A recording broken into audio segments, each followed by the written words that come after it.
Hello, everyone. Welcome back to another episode of Excuse Me, Doctor. I am your host, Dr. Melissa Clarke, and we are here each and every Monday night at 9 p.m. sharp. Thank you so much for joining us on Eastern Time and 6 p.m. sharp on West Coast Time. Thank you to the new folks who've joined us for the first time tonight. If you're joining us on Facebook, please remember to hit like. And if you're joining us on YouTube, please hit subscribe. You know, we are here every week with facts, figures, and science, so you can make decisions about what is best for your health, your family's health, and the health of your community. We debunk myths and misinformation, and we are just a safe space where you can get all your questions answered. So I want to remind you to make sure you write all your questions in the chat as we go along, because in the second half of the show, we're going to have a great guest. And then right after that, we're going to be taking all your questions. And without any further delay, I'm going to bring in my two wonderful co-producers, Miss Lila Mays, coming straight from the West Coast, and Mr. Wayne Bruce. Yep. Hey. Yep. Hey. And Mr. Wayne Bruce right here on the East Coast. Right here on the East Coast. Right there here. You go. Right here. So, Dr. Mel. Yeah, let's get into the weekly recap. Can you believe that this is 1 year that most people have been working remotely, quarantined for sure, safer at home orders? Is crazy that we are looking at a whole year. So a year later, Dr. Mel, what are the numbers? Cases, vaccines, deaths? What are we looking at? Yeah. Well, so this is the deal. I remember March 13th. It was a Friday last year. I was supposed to go on a trip for work, and it got canceled at the last minute. So I definitely remember this is the 1 year anniversary. And we are 30 million cases in just 1 year right here in the United States. We've had over 546,000 deaths. Just, you can't even wrap your mind around that. And then as far as vaccinations, that's going like gangbusters. I mean, just this past weekend on Saturday, they had 4.5 million doses given in just one day. So we are like around 108 million people vaccinated now who've gotten one dose, and about 39 million people who are fully vaccinated. And Wayne, is there something you want to tell us about that? I'm fully vaccinated. And how does it feel? How did that second shot go for you? I'm not fully vaccinated. I've had both shots. So I'm still in my 14-day period. And I've taken the Moderna vaccine. So I'm still within the 14-day period where the vaccine gains its total efficacy. So very well said. You must have talked to Dr. Mel or something. Hey, it pays to live with a doctor, huh? It pays. I'm not a doctor, but I slept with one last night. All right. Moving right along. So those are the numbers. Right. So those are the numbers. But now there's talk of these surges, right? I mean, spring break, March Madness. There's some gatherings going on. Are numbers going up a little bit, Dr. Mel? Well, so far we're at a plateau, so you kind of have to look at the 7-day moving average. So we're kind of plateaued, but we're concerned though, because even with all that activity going on, with people down on the beach for spring break in Florida and colleges letting out, states, more and more states are removing their mask mandates. I think we're up to 6 now. Right. And the variants are still out there. And it's concerning because we know that they spread faster than the original strain of the coronavirus. So we have to be especially vigilant. We need to be more more closely monitoring our distance. We need to be double masking, because of these variants, as opposed to removing mask mandates. Wow. Right. I think Dr. Fauci, even though we're in basketball season, Dr. Fauci said something about it's like we're trying to spike the ball on the 5-yard line before you score. So Right. We're not in the we're end not zone. I there. agree with him totally. This isn't over. It's like people are taking a little celebratory victory lap, and, we are nowhere near the finish line. So I agree with him 100% on that. We still got to rein it in. Yeah. So look, I want to speak to you because you and I have family members in seniors facilities, and We all do. we all do. We all do. Yeah. With our family members in seniors facilities, and since everybody's getting their vaccine or has their first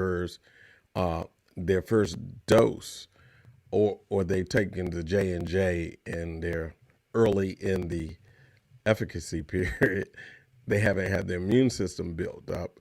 What's going on? When are we going to be able to see our relatives?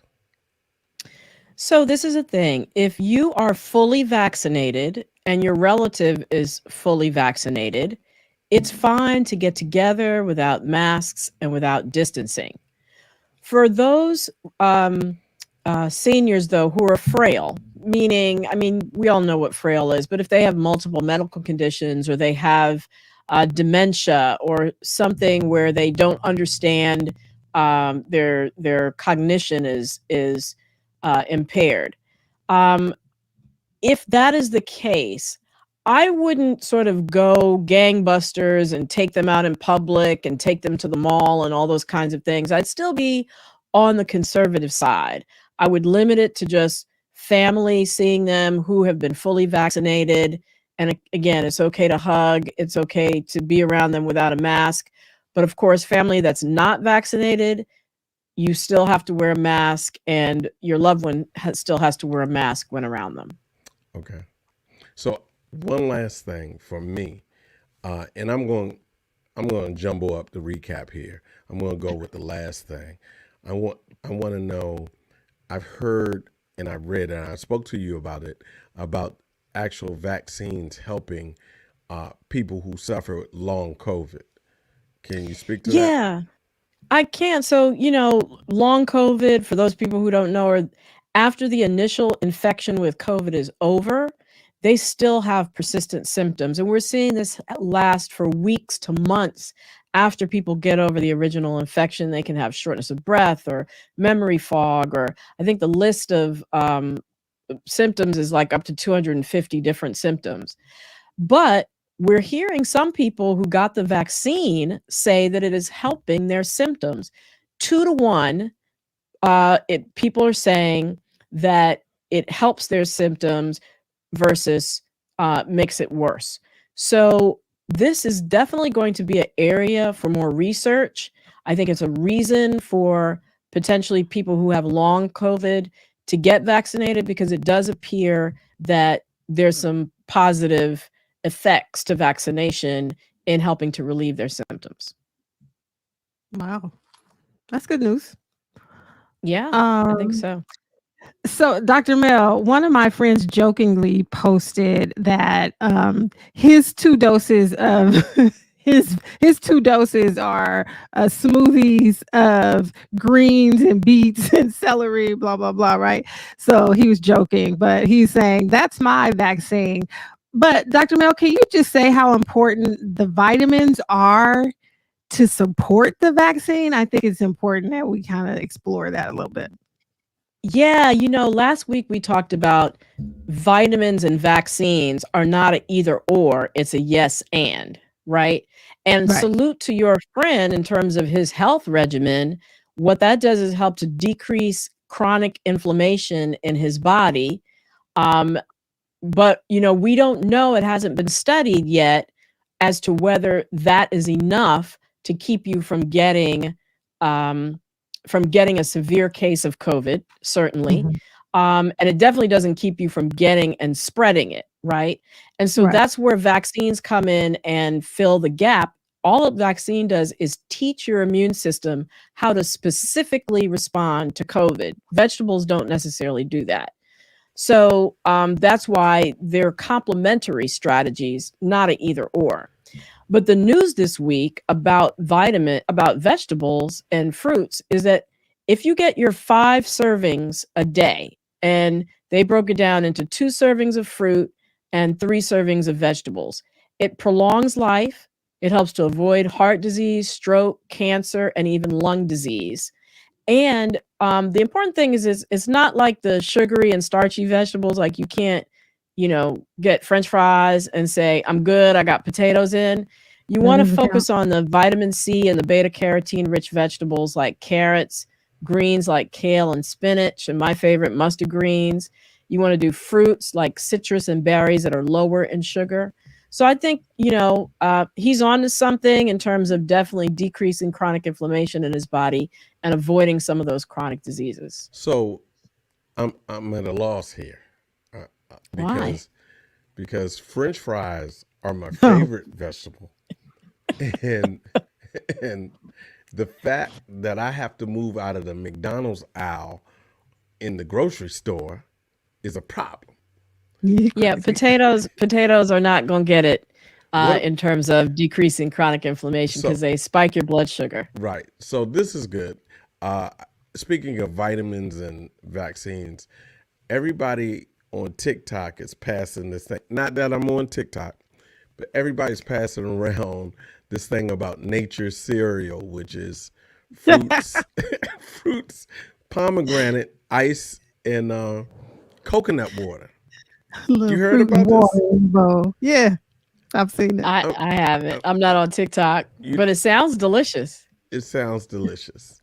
I guess that's the new cereal, and I got that from a great friend of ours, and she knows who she is. I will not put her out on Front Street, but she is watching, and I saw that on your page. So you need to take a picture of yourself eating that every morning instead of the Dr. Nature's Mel. cereal sounds delicious. Well, that's a great way to end the recap. Right. So let's move on to our weekly debunk. Here we go.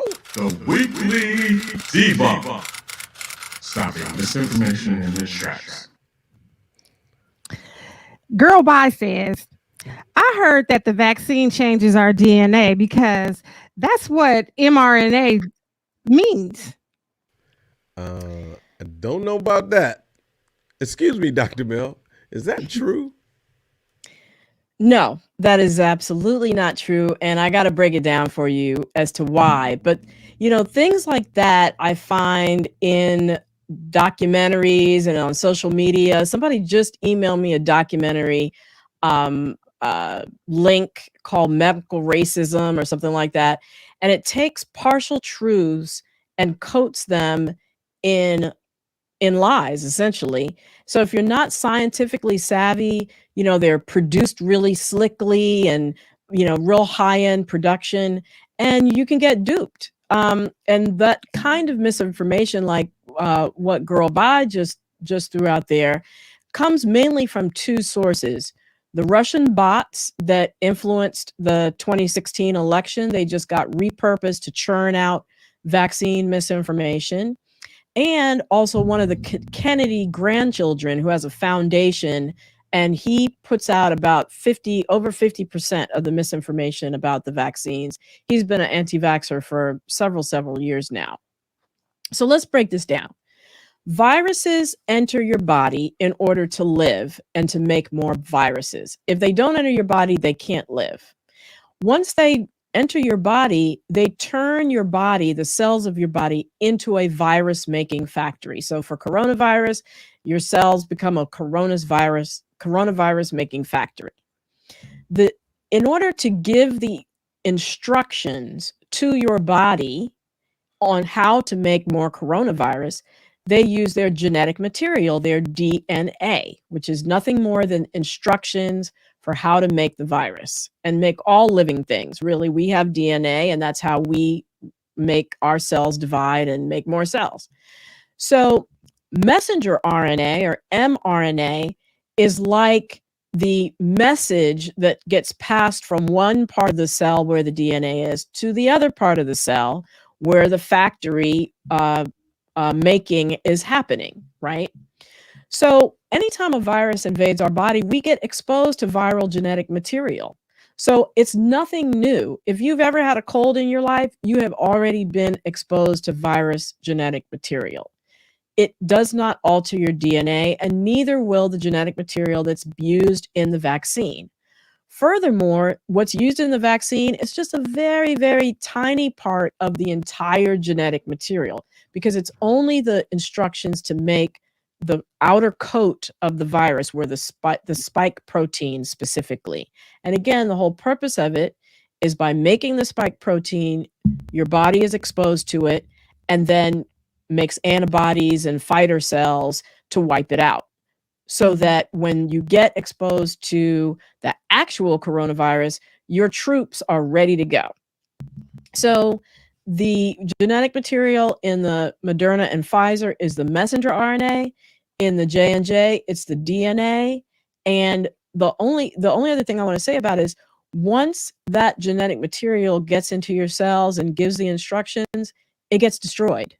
So there's absolutely no way that it can actually interact with your DNA and alter your DNA in any way. Thank you, Dr. Mel. I just wonder what is it turning us into? Girl, bye. We never get to that part. But Girl, bye. From the conspiracy theories. Girl, bye. Right. You heard it So here first. the best disinformation uses, partial truths, which is there is genetic material in the vaccine, but no, it doesn't alter your DNA. Thank you, Doctor. So you are welcome. And I think it is time to move from our weekly debunk into our show tonight. So we're going to be talking about vaccine mistrust. And in a Kaiser Family Foundation poll, it showed that about 20% of African Americans say they're definitely not taking the COVID vaccine. And that's actually on par with the rest of the general population. Now, another 43% said they want to just wait and see. But that was actually back in January that poll was taken. So since then, we've had 100 million people vaccinated, and it's just about 2 months later. So there's been a lot of time to kind of wait and see how things are going. And so tonight, we're going to talk about this vaccine mistrust, where it comes from, and really try to understand the standpoint or the perspective that people who are concerned about the vaccine, where that's coming from and where they stand on it. There's still reluctance out there. Why is that? So we have a great guest tonight. Her name is Miss Moshe Bernard. She is a coordinator with a special program called the Virtual Health Ministry, which is an innovative program in the DC metro area that does a lot of outreach to people. And I'm going to let her tell you all about it. She's not confident in the vaccine, so we're going to be talking about her concerns tonight. So welcome, Moshe. Thank you so much for joining us. Thank you for having me. How are you? Absolutely. I am great. How are you doing tonight? Good. As stated, Dr. Clarke stated, I am with the Virtual Health Ministry in the metropolitan area. We reach out to individuals that have been affected by COVID-19, whether they lost their jobs, whether they're in need of food, groceries, employment. Some people don't have Medicare, so we make sure that we just connect them to the right resources so that they don't feel without during this time. So you've probably seen a lot of the effects of the pandemic, I would imagine. Of course, definitely. Some people that have actually encountered it. Prior to that, I was dealing with the contact tracing for DC Health. So there were individuals that I had to inform that had contracted the virus or had come in contact with individuals that have had the virus. And what was their reaction when you told them? What are some of the reactions that you've experienced when you told people that they had been exposed? A lot of them were very devastated. In the beginning, areas of the COVID vaccine. Of course, it would be devastated. You're watching the news of all these deaths. So to come encounter with that particular virus, you automatically think that, tomorrow's not promised to you. So a lot of cries, a lot of, oh goodness, they just didn't know what to do. I think now at this part, when coming into contact with it or catching it, I see that a lot of people think that there's still hope or they can see till tomorrow. Okay. Yeah, because, we have a lot of good new treatments for COVID. And so how has the pandemic affected you personally? I've lost my job. I've been furloughed. I am an accountant under Hilton, and I was furloughed. During that beginning stage, we had a lot of groups that were coming in that canceled. So that kind of pushed me out of the way. The demand for the employees that were in the hotel were no longer needed. So I've been furloughed since March the 26th. So I'm coming up on a year as far as being unemployed as well, but grateful to be working with the Virtual Health Ministry. And I don't have a return date. So that's my story. Wow, I am really sorry to hear that. Yes. Hopefully, things will be, we know in certain states they're opening back up. Absolutely. But as far as, your information about the vaccine, where have you been getting your information about the vaccine? I do research. I watch the news. I believe the news only publicize what they want you to hear. So I believe you need to do a little more digging, a little bit more researching to kind of unfold or uncover things that they're just publicizing. I believe they just want you to hear the good part, but won't give you the aftermath of everything that is being taken place. Okay. And so what are your specific concerns about the vaccine?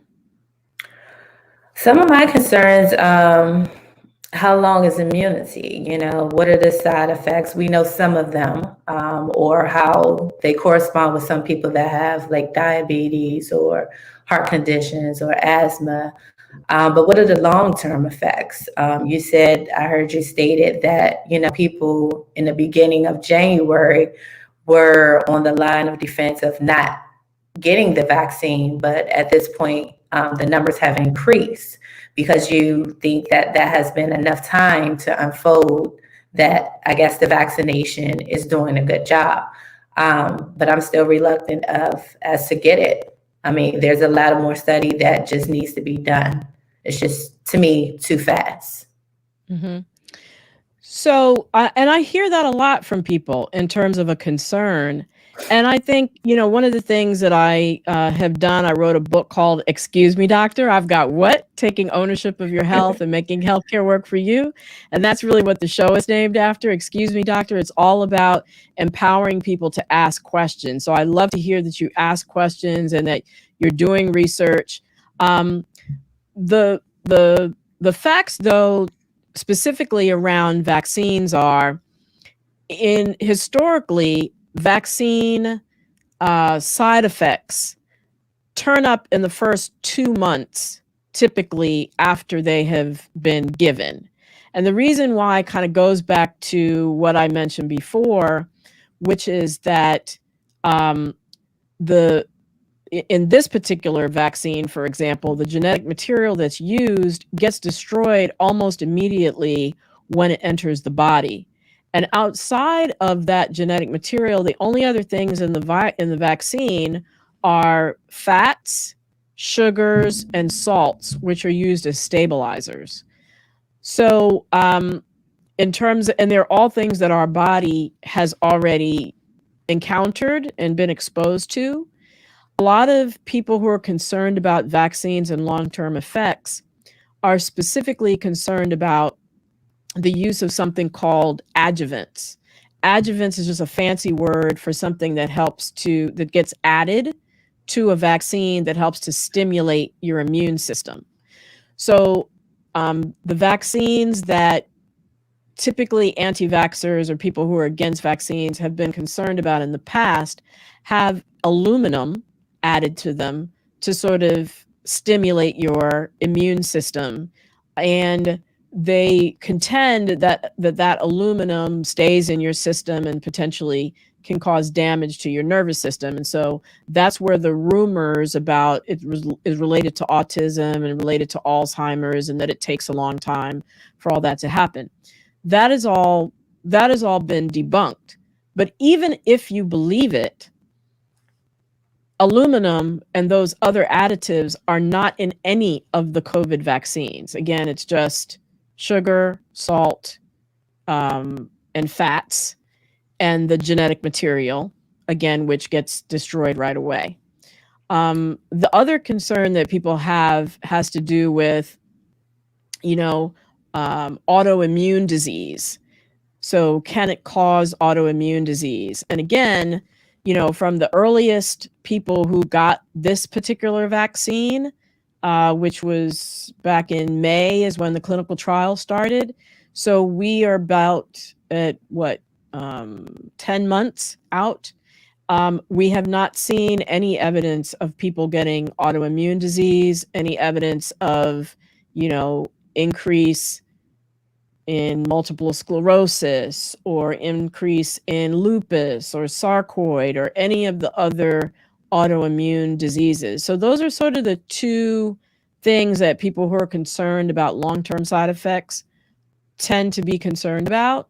And again, there's no real, it's not been observed, and there's no basis in the current ingredients in the vaccine for it.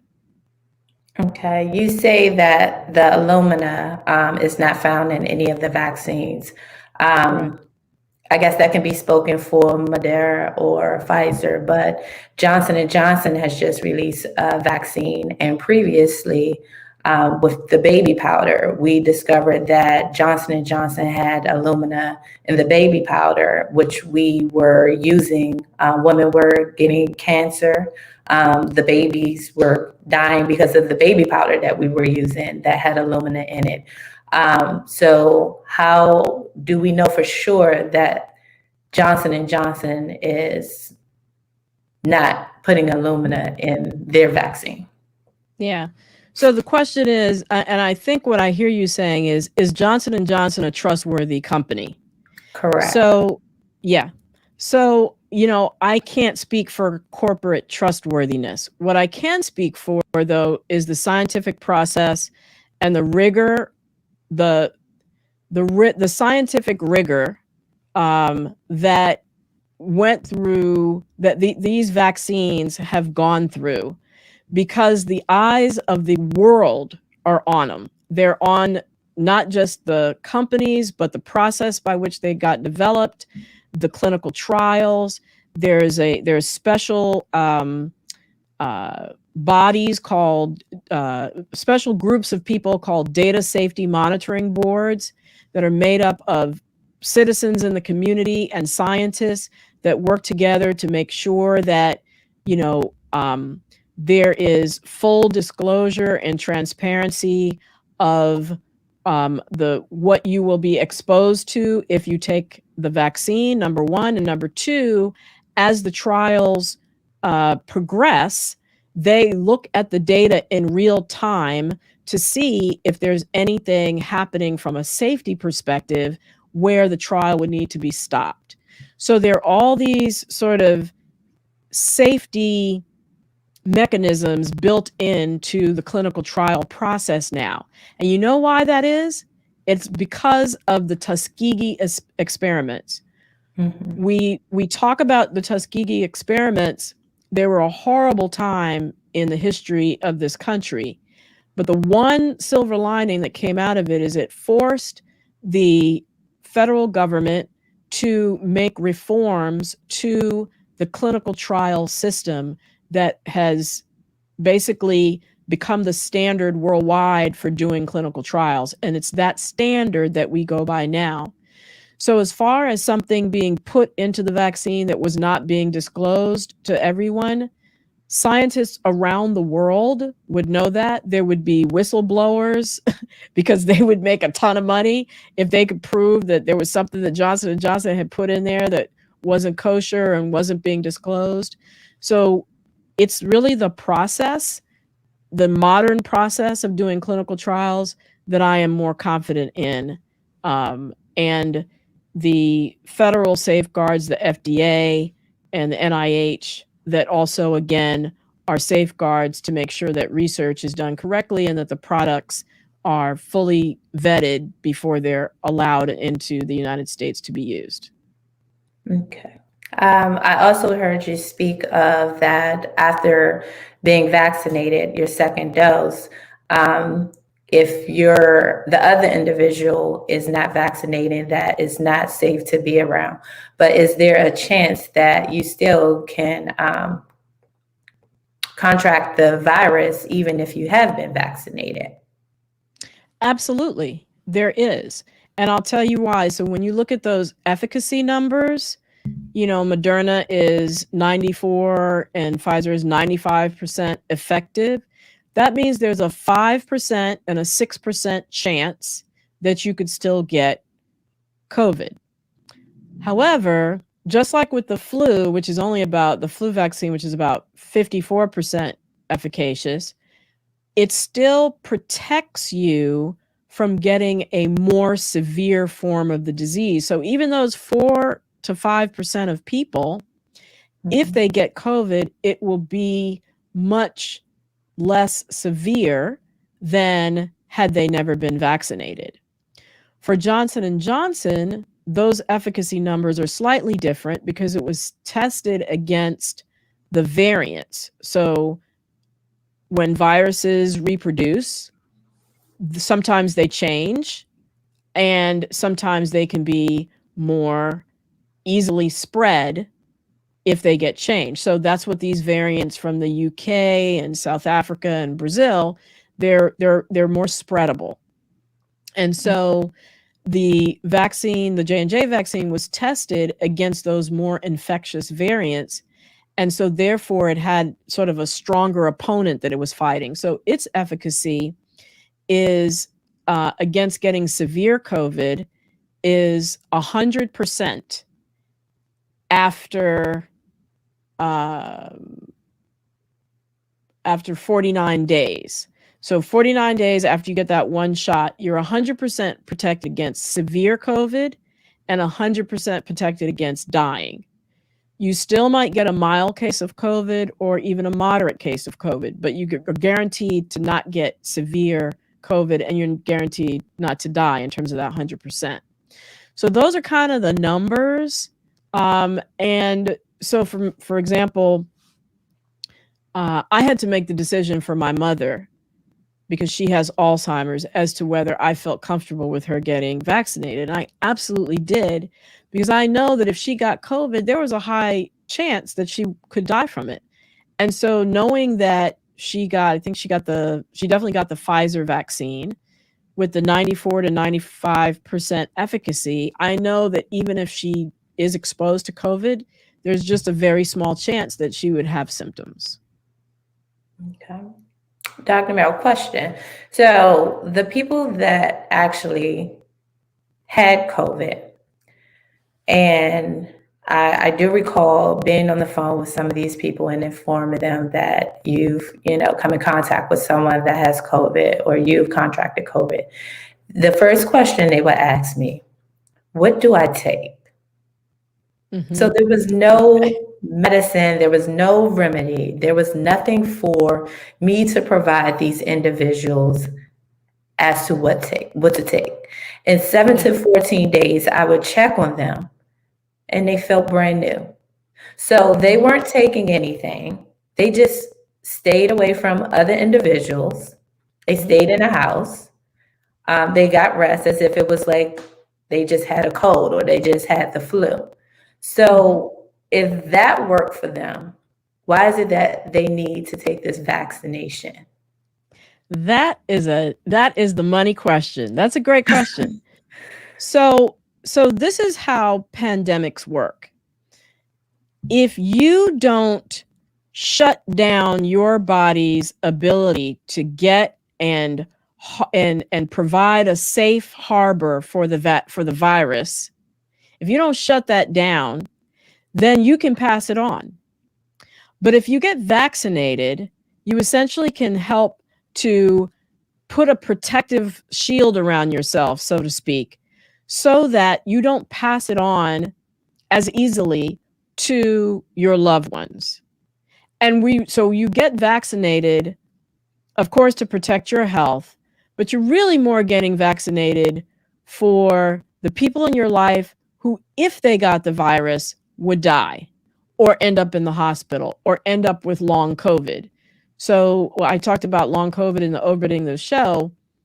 10% of people, it looks like, get long COVID, and that's a miserable existence for weeks to months. Nobody really wants that.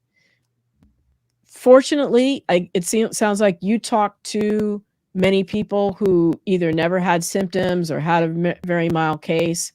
And that is the story for a lot of people. For the majority of people, especially if they're younger than 50 years old or so, especially if they're female, they may have a mild case. The younger you are, the less likely is to get sick. But I guarantee you, a lot of those people probably lived in the house with somebody older than 65, or somebody who was obese, or somebody who had asthma, diabetes, high blood pressure, kidney disease, lung disease. And those are the people that we're really trying to protect the most. Right now, as we speak, my neighbor's husband is in the hospital. He's about to get transferred to a a higher level of care because he needs to go into the ICU. And I'm praying for him right now. And he has cancer and he's getting chemotherapy and he got exposed to COVID and he's having a really rough time with it. And, I guess I'm asking everybody who's listening to pray for him as we are praying for the hundreds of people who are in the hospital right now. Those are the people that we are trying to protect, not necessarily ourselves. I say that this whole pandemic has been an exercise in how not to be self-centered, how to think about your neighbor, because that's the only way we're going to get out of it. People who are talking about, I'm not going to wear a mask. It's not for you. It's for your neighbor. It is for your loved one. We are being called upon to protect each other. Sorry to preach, but I feel very passionately about it. Here we go. Here we go. So we're back. Yes. We're back. Lila. Welcome back. And I guess you probably have some questions for us, huh? We have a few questions. We have a few questions. We have a few questions.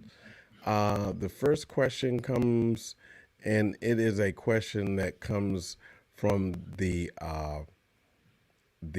recap. So, all right. Marv West asks from Beryl Anderson, do you still have to wait 2 weeks after you are fully vaccinated to be safe with elderly or other people who are fully vaccinated? Yes, Marv West, great question. Yes, you have to wait 2 weeks after your Pfizer and Moderna shot. And it is, I think from the data that I saw, it's ideal to wait at least 28 days from your J&J shot. Okay. And if you really want to be safe, wait 49 days. Ooh. Well, J&J has a 49-day efficacy period, right? Well, that's when the data showed that after 49 days, you're 100% protected against severe COVID and death. Okay. I have a couple of questions for Moshi. First question is from Paige Mays Rice. You mentioned the Johnson & Johnson baby powder having aluminum. What is the correlation to the vaccine?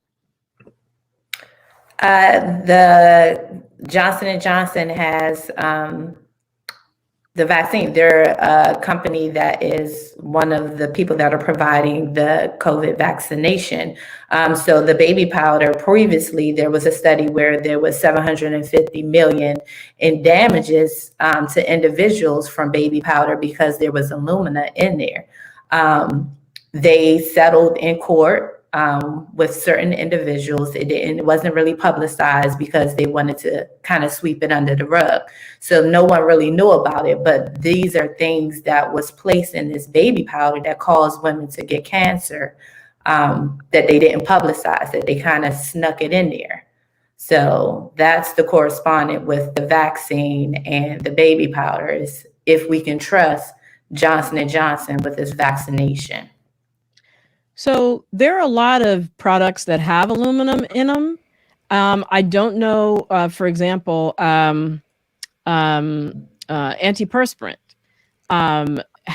is a product that has aluminum in it. We cook with aluminum pots, for example. So I don't know that you said it was settled out of court. Settlements don't always mean guilt, and I'm not, like I said, I'm not even going to weigh in on that because I don't know the details of it. But I think it's important to underscore that the vaccine approval process is definitely separate from the baby powder market process. And again, the vaccines have no aluminum in it, and there is no way to not be transparent about the actual ingredients in the vaccine.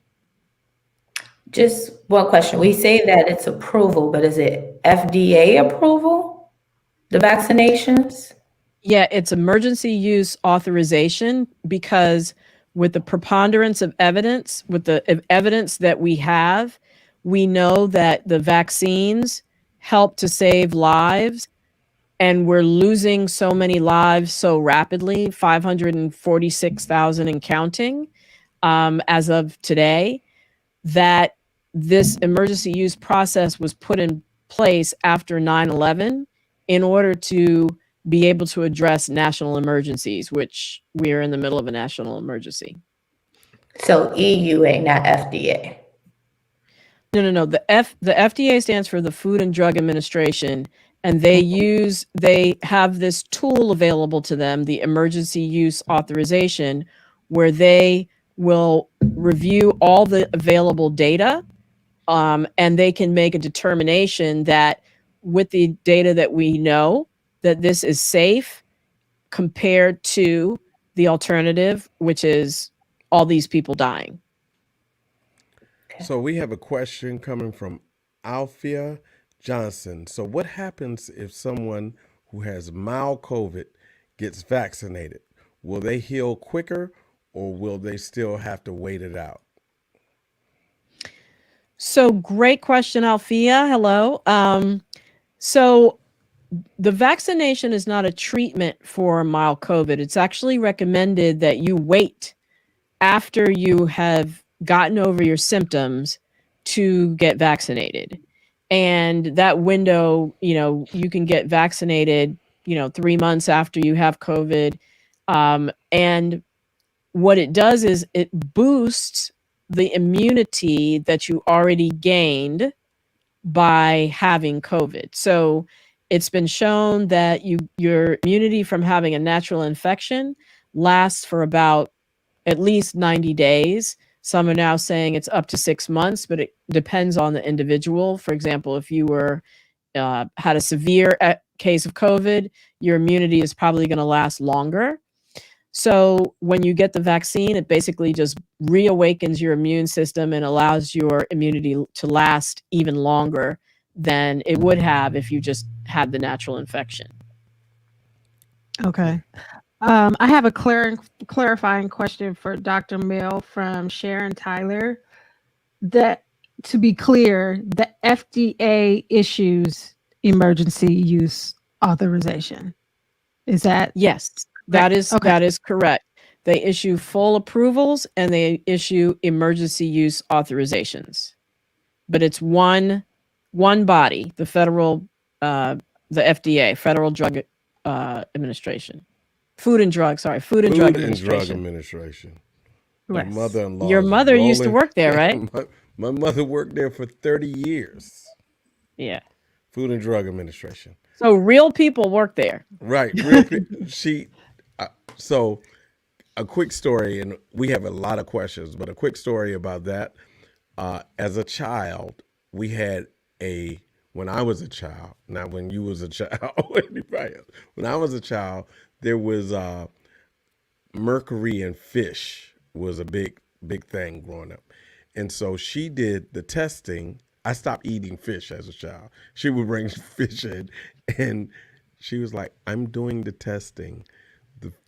In the fish that we buy, there's no mercury. And I wouldn't believe her. I only believed what I saw on TV, not the person actually testing the products. And he's still like that today, folks. Okay, that wasn't needed. But next question. This question comes from CB. Question from Chastity. How do we report possible side effects that may be associated with the vaccine? Where do we find information on side effects that have been reported thus far? Yeah. So I am probably not going to get this exactly right, but there is a vaccine is VERS, vaccine surveillance system, essentially. And you can Google it, and it's associated with the CDC. And they set that up so that people can report any kind of side effects that you possibly even think are remotely related to the vaccine. And so they use that data to monitor in real time, again, whether people are having any sort of, if they see any spike in a particular kind of side effect, then they will investigate it and they will let people know, what that is. So that has not happened.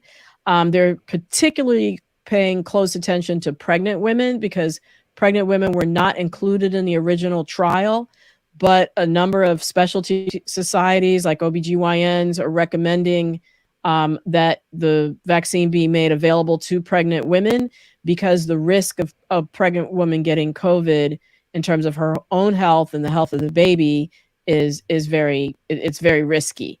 And so many pregnant women are choosing to take the vaccine. So there are about 20,000 pregnant women who've taken the vaccine and are being monitored under that system.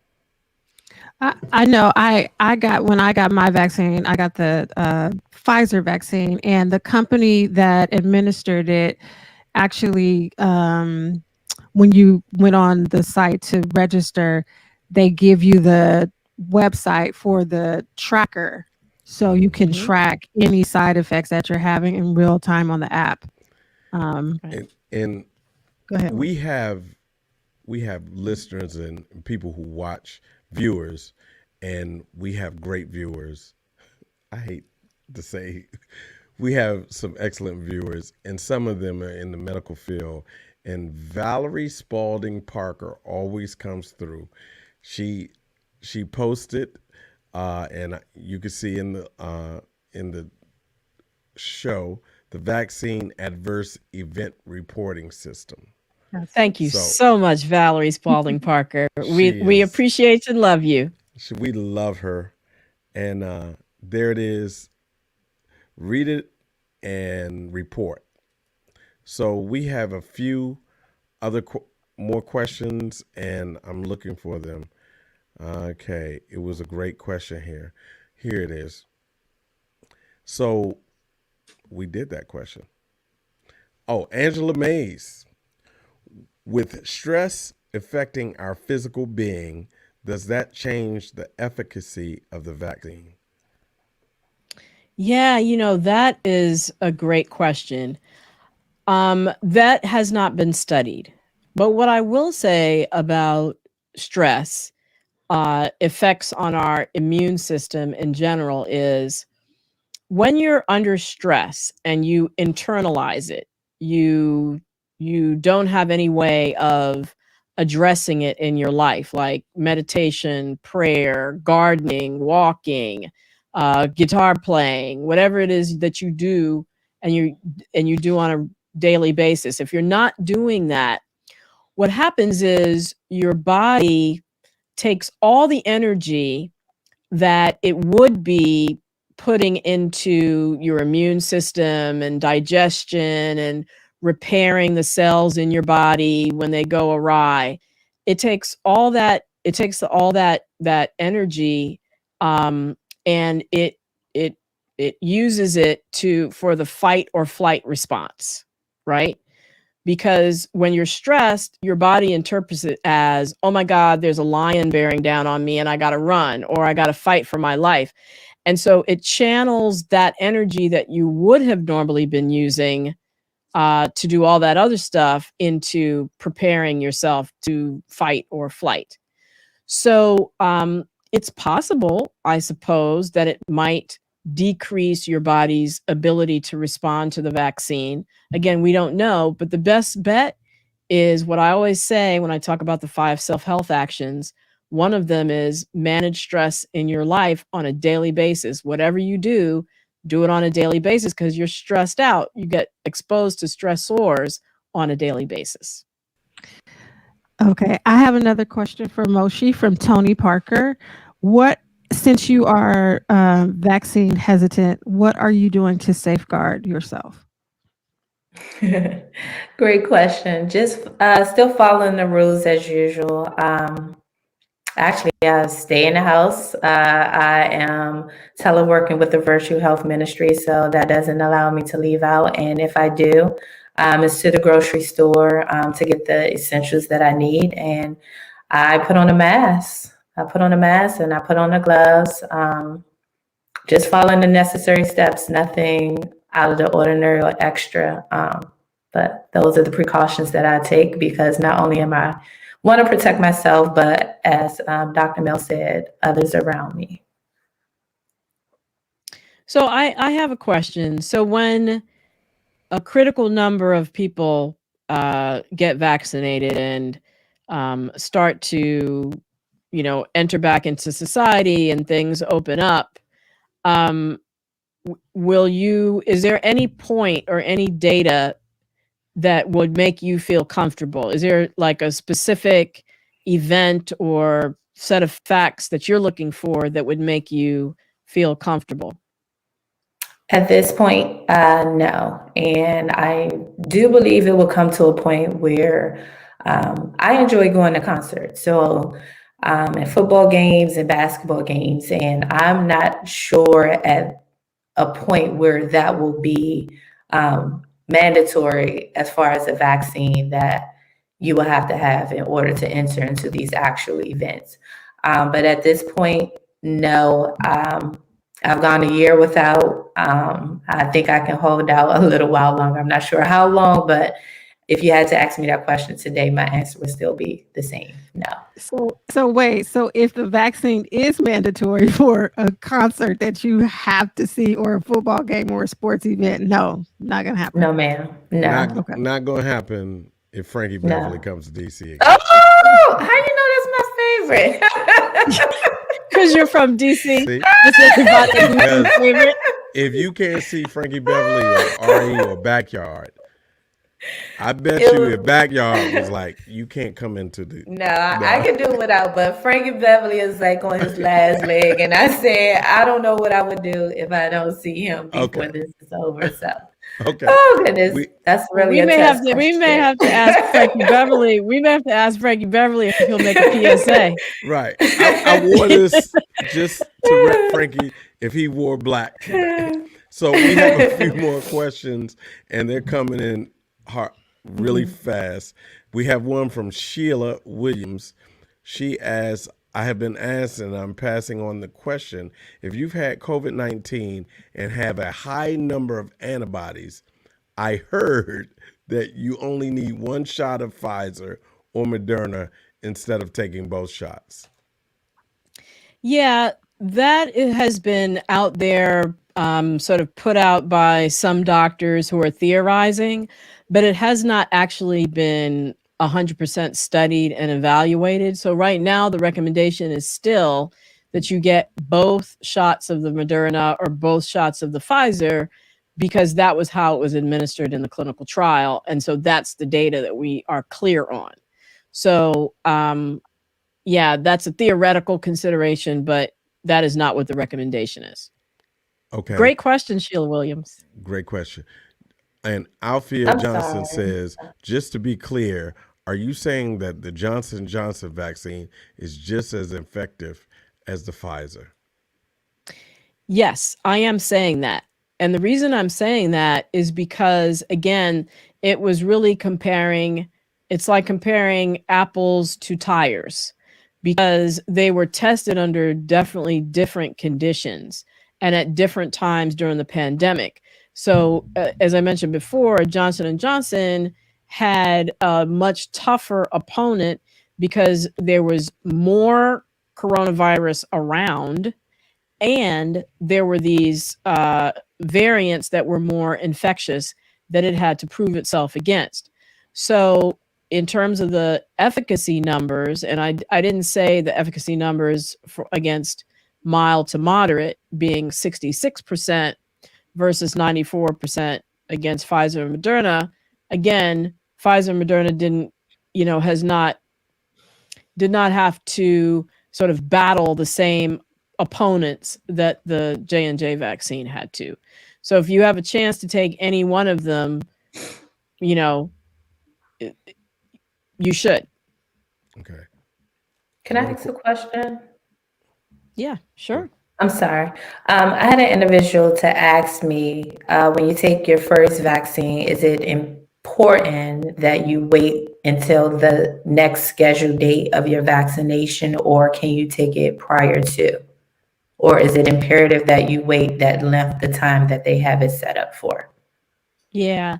So you'll get the most benefit by waiting for the scheduled time. So there's no harm in taking it earlier, but the idea of the dosing period is so that your body will get the most bang for the buck by taking it 3 weeks after you take the Pfizer or 4 weeks after you take the Moderna, because it will give the maximum stimulation to your immune system at that point in time. And you can actually wait up to 42 days. So if you miss your appointment for the Pfizer or the Moderna, it's still effective to get it up to 42 days out. Okay. Angelique Proctor says, with European countries suspending the AstraZeneca vaccine, how will this affect the U.S. approving that vaccine? Excellent question, Angelique. And unfortunately, because of time, it's going to have to be our last. But we were actually just talking about that before the show. So the reason it got suspended is because they saw 37 instances of blood clots in people who got the vaccine. Now that's 37 out of 17 million doses that had been administered. The regular frequency of blood clots in the population is about 1 per 1,000 people per year. So that's about 17,000 episodes that you would expect in a population of 17 million people. So that's way more than what they've observed. But out of an abundance of caution, these countries decided to pause so that this could be investigated to make sure that it is not related to the vaccine. That data will be reviewed by the Food and Drug Administration whenever AstraZeneca applies in this country, and whatever the findings are will be what the findings are. All right. If that's the last question, Dr. Mel, it's on you. All right. Well, I have to thank Moshe Bernard for joining us tonight. I don't know that I have... Absolutely. Thank you for the wonderful work that you are doing at the Virtual Health Ministry. I salute you and everybody who is doing that great work. And I have to mention Howard University is a part of that work. So once Moshe identifies people that need help, she refers them to wonderful individuals over at Howard University who help them in terms of medical care and social services. So I don't know if I've convinced you. I don't think I have. It doesn't sound like it. But, if you ever have any questions, don't hesitate to pick up the phone and call me. If you have any questions about the vaccine, I'll be happy to answer them to the best of my ability. I hope the answers that we talked about tonight might help somebody out there to make a decision about vaccination and about getting the vaccine, because it is the only way we have right now to make it out of this pandemic. Honestly, I am looking forward in 3 days to hugging my mother for the first time in a year. And I'm looking forward to going on vacation. I'm looking forward to a lot of things because I have had the blessing to be vaccinated. My husband has had the blessing to be vaccinated. And so I hope that everyone out there sees that as a positive in terms of thinking about the things that you will be able to do safely once you get vaccinated, and help us all move towards an end to this pandemic. So thanks so much for joining me. I love you, audience. You guys asked some great questions tonight. If you are up at 8:50 in the morning Eastern time, you can check me out on the Russ Parr Morning Show. Otherwise, I will see you next week. Same time, same station, 9 p.m. East Coast time, 6 p.m. Pacific. Until I see you, remember, be wise, be well, and thank you to my co-hosts, be health empowered.